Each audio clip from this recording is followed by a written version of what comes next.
Welcome back to the deep dive.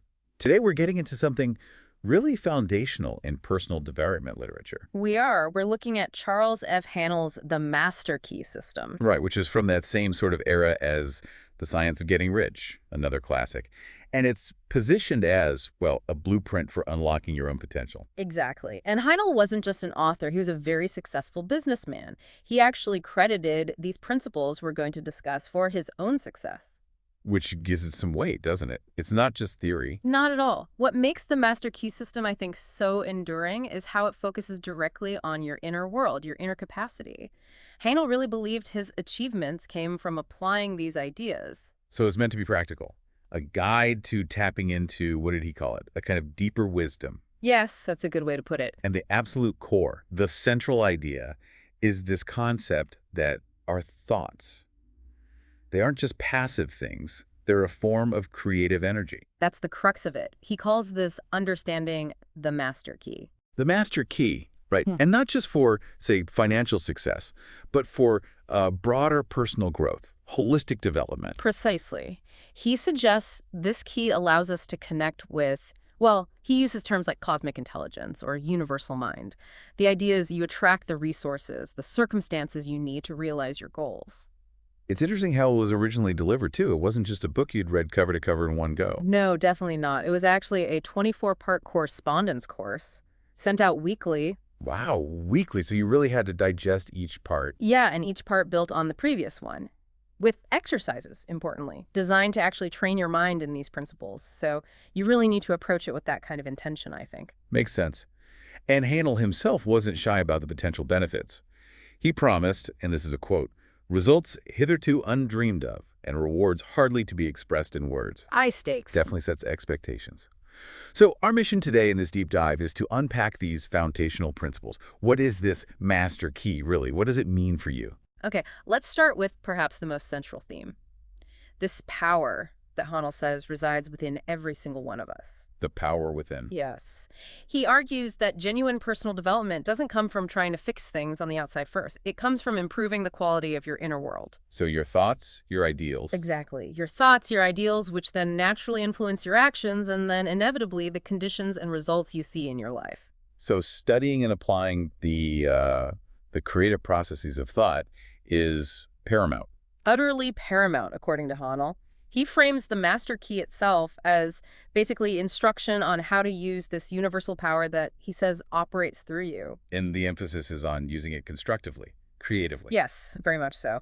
The core idea is that any reality you want to experience, well, it has to be created in thought first. It has to exist in your mind before it can manifest externally. And the master key is the guide for that internal creation process. That's the promise.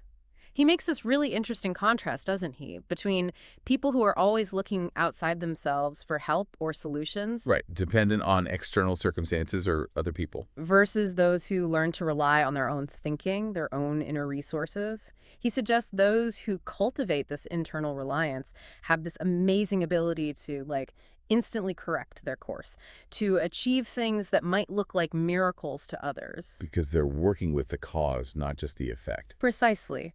That self-reliance, which is really grounded in understanding the power of thought, he presents it as a huge advantage. He uses that analogy about electricity, which I found quite powerful. Oh, yeah, that's a good one. He says, just like people who ignored the science behind electricity got left behind, well, the same will happen to those who ignore the science of thought. It's a strong statement. He saw a shift happening, towards a more scientific mindset about everything, including personal achievement, Yeah. focusing on cause and effect.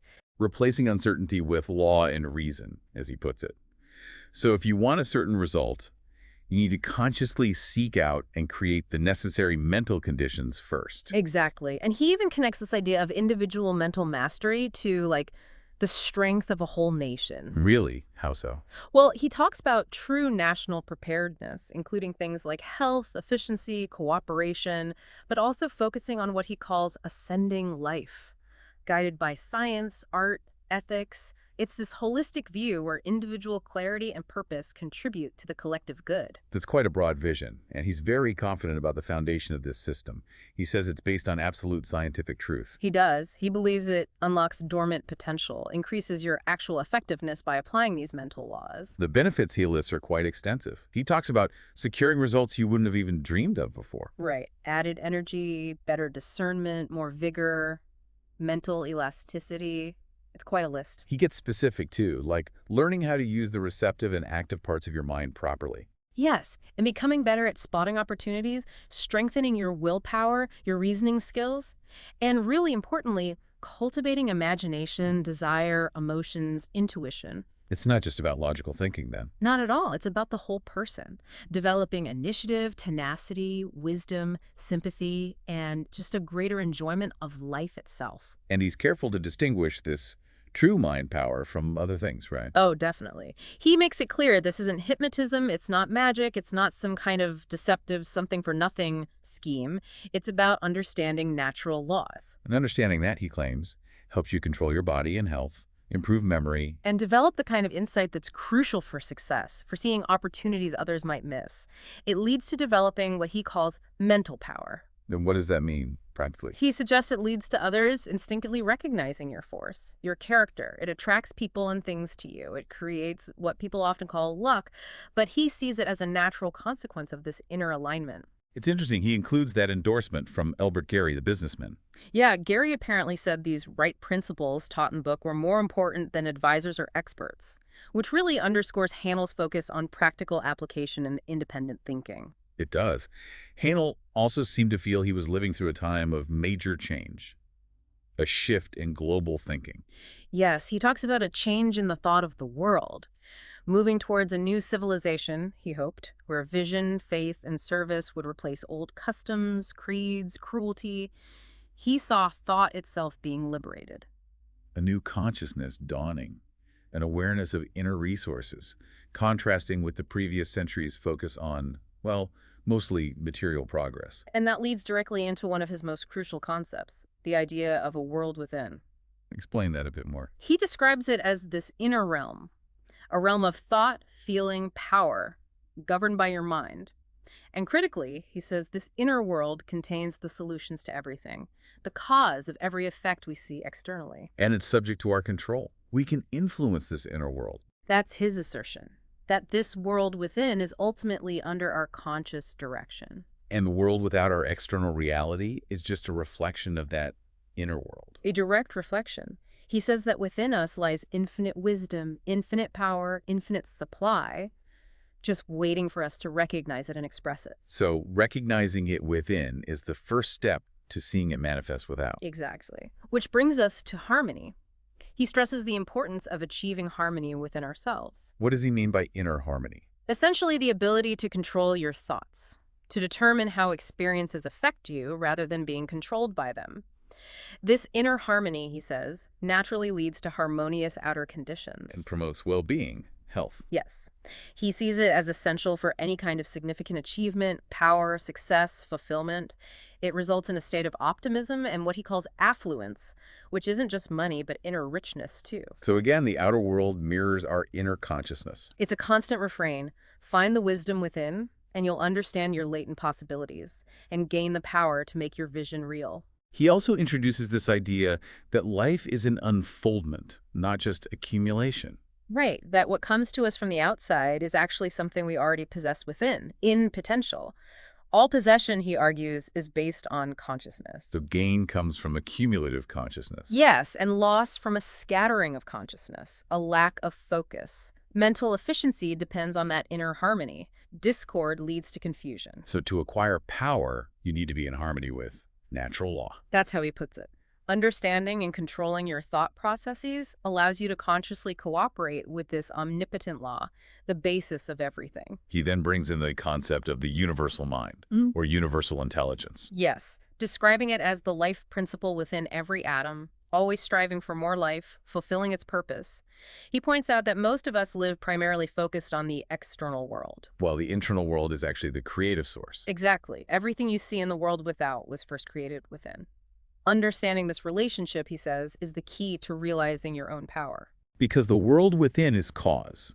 The world without is effect. And if you want to change the effect, You absolutely have to change the cause. Deep stuff. it really is. And this naturally leads into understanding how our minds operate to create these causes. He talks about the two modes of mental activity. The conscious and the subconscious. Right. He uses that analogy, trying to light up the whole universe with just a tiny candle, to show how limited we are if we only rely on our conscious awareness. Implying the subconscious is vast and powerful. Immensely so.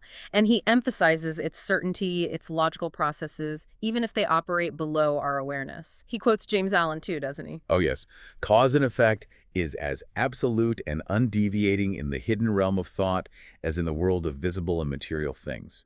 Mind is the master weaver. Both of the interior garment of character and the outer garment of circumstance. Powerful quote. It really is. So Haanel defines the conscious mind as the part that discriminates, reasons, uses willpower, and its key job. Its key job is to impress the subconscious, to give direction. And the subconscious, what's its role? Oh, it's incredibly valuable according to Haanel. It's our guidance system, gives us warnings and intuition. It controls all our vital bodily processes without us thinking about it, and it's the seat of memory. It operates with this amazing regularity. So understanding these two minds, that sets the stage for, well, what many people know as the law of attraction. Exactly. Haanel frames it very clearly. Thought is creative energy, and it automatically correlates with its object, its focus, and works to bring that object into manifestation. We as individuals can act upon the universal through our thought. Yes, and that interaction is cause and effect. Thought is the cause, our life experiences are the effect. Which leads to some practical advice from him. Right. He strongly advises letting go of complaining about past or present conditions. Because that just reinforces the negative thought patterns, the unwanted causes. Precisely. You have to shift the cause to shift the effect. Now, there's another really interesting, maybe slightly more esoteric part of the system. He discusses the solar plexus. Yes, the body's energy center. He describes it quite literally as a central distribution point for energy the body constantly generates, like a sun within us. A real sun, distributing real energy through the nerves, even radiating an atmosphere around the body. That's how he presents it, and he suggests that when this radiation is strong, people become what we might call magnetic. They have this positive influence. They can bring comfort just by being present. And it connects to physical well-being, too. Absolutely. He links an actively radiating solar plexus with pleasant sensations, good health, benefiting both the person and those they encounter. And the opposite, when the radiation's interrupted. That, he says, causes unpleasant feelings, stops the flow of life energy. And he actually identifies this blockage as the root cause of all ills, physical, mental, environmental. That's a big claim. It is. But the key point he makes is that we can control this through our thought. Consciously directing thought controls and directs this energy, allows us to transmute undesirable conditions. That's the mechanism he proposes. He says, non-resistant, pleasant thought expands the solar plexus, allows the energy to flow freely. While resistant, unpleasant, negative thought contracts it, blocks the flow. Exactly. And he points to fear as the primary enemy here, the archenemy, he calls it. Fear constricts this center. It needs to be overcome, dissolved, to let your inner light shine. This connects back to the subconscious mind again, doesn't it? It does. He reminds us the subconscious isn't just personal, it's part of the universal mind, the creative principle of the universe itself. So it shares that unlimited nature. It's not bound by precedent or past failures. And it responds to our conscious will. Highly responsive. He says we achieve differentiation, we bring things into being by appropriation, basically by recognizing our connection to this universal supply and claiming our desired outcome mentally. Just that recognition sets causes in motion. So the universal and individual minds are essentially one, acting through each other. That's the core understanding. And because of this connection, our predominant mental attitude, the general tone of our thoughts, determines our life experiences. Therefore, if you want to activate this solar plexus, this inner power, mentally concentrating on the conditions you desire is the way. That awakens a center, gets the energy flowing towards your goal. Moving on, Haanel really hammers home this idea of thought as energy. He does. Thoughts, actions, feelings, they all indicate who we truly are at our core, because thought is energy, and energy is power. And he critiques traditional approaches, religion, science, philosophy, for focusing too much on the effects, the manifestations of energy. Rather than the energy itself, the cause, which he believed limited their effectiveness. So the master key aims to reverse that, focus solely on the cause. Exactly. He claims that students who grasp this discover that by controlling the cause, their thoughts, they gain control over the effects in their lives. And this leads to practical skills like clear thinking. Yes, eliminating vagrant thoughts, as he calls them, improving concentration, avoiding wasted energy and resources. But it requires effort. The results are proportional to the effort expended. Absolutely. He urges the reader, urges you to make that necessary effort now. Don't just passively read. Engage with these ideas. And he offers that very powerful affirmation. I can be what I will to be. He suggests really taking that in, realizing the true nature of I, the inner self. He believes that when this I is aligned with constructive purposes, aligned with the universe's creative flow, it becomes invincible. Strong words. And he advises using that affirmation constantly, making it a habit, part of your very being. He contrasts science observing energy's manifestations with religion, finding the power behind the energy within us. He even references scripture. Know ye not that ye are the temple of the living God? He sees that as pointing to the secret of the world within's creative power. And the secret of power and mastery isn't about self-denial. No, quite the opposite. It's about recognizing the necessity of getting in order to give, of being strong so you can be helpful. Abundance, not lack. And he felt this understanding was becoming more and more crucial. Yes, especially with that change in the thought of the world he perceived. He also gives some practical advice about lifestyle. Warns against overdoing things. Right. Overwork, overplay, too much frantic bodily activity. He says these lead to mental apathy. They actually hinder the realization of your conscious power. Instead, he advises seeking the silence. Yes, frequently. Power comes through repose, he argues. Stillness allows for clear, focused thought. And thought, for Haanel, is the secret of all attainment. He describes thought itself as a mode of motion carried by vibration. Yes, tying it back into energy principles. Yeah. And developing faith, courage, enthusiasm that comes from recognizing our spiritual nature, our connection to that universal power. And he gives that simple, profound definition of the secret of power, service. Because we get what we give. It's a universal law of exchange. And finally, that definition of the silence. Physical stillness, just being physically still. He calls it the very first step towards self-control and self-mastery.